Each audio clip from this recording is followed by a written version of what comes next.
आजको यो भिडियोमा इमो सम्बन्धी एकदम नै गोप्य ट्रिक बताउन गएको छु।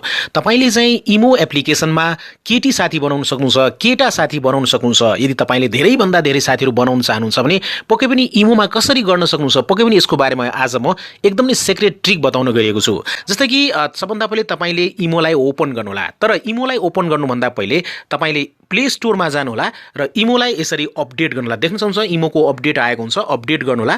अपडेट गरिसकेपछि अब तपाईले के गर्नु होला भन्दाखेरि इमोलाई ओपन गर्नु होला। ओके, इमोलाई ओपन गरिसकेपछि तपाईले इमोको यस्तो प्रकारको इन्टरफेस देख्न सक्नुहुन्छ। यहाँलाई थाहै छ, यहाँ देख्न सक्नुहुन्छ दोस्रो ट्याब रहेको छ एक्सप्लोर भनेर। एक्सप्लोरमा जानु होला।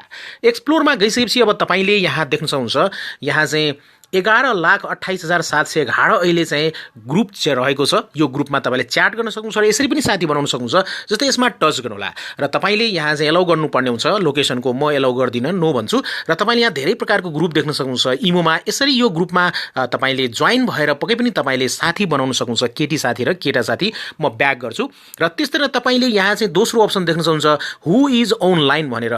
जति पनि जना साथीहरु अनलाइन हुनुहुन्छ इमोमा सबैको नाम तपाईले यहाँ देख्न सक्नुहुन्छ। ओके, यसमा टच गर्नु होला र देख्न सक्नुहुन्छ यहाँ चाहिँ जतिजना देख्न सक्नुहुन्छ यहाँ पिक्चर र नाम देख्नुहुन्छ सबैजना अहिले एट अ टाइम अनलाइन हुनुहुन्छ। अहिले तपाईले कसैसँग पनि कुराकानी गर्न सक्नुहुन्छ, केटी साथी बनाउन सक्नुहुन्छ, केटा साथी बनाउन सक्नुहुन्छ। जस्तै मानौ तपाईलाई उहाँसँग कुराकानी गर्नु छ, साथी बनाउनु छ भने यसमा टच गर्नु होला।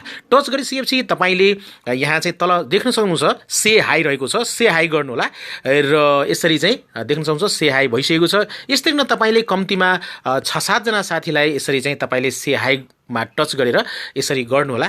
तपाईले साथी बनाउन जसलाई चाहनुहुन्छ त्यसमा गएर यहाँ चाहिँ से हाई भनेर तपाईले यहाँ चाहिँ टच गर्नु होला। यसरी तपाईले केटी साथी र केटा साथीलाई कम्तीमा 10-20 जना साथीलाई तपाईले चाहिँ से हाई गर्नु होला र जहाँ जहाँबाट रेस्पोन्स आएको छ त्यो ठाउँबाट तपाईले मजाले कुराकानी गर्न सक्नुहुन्छ उहाँसँग।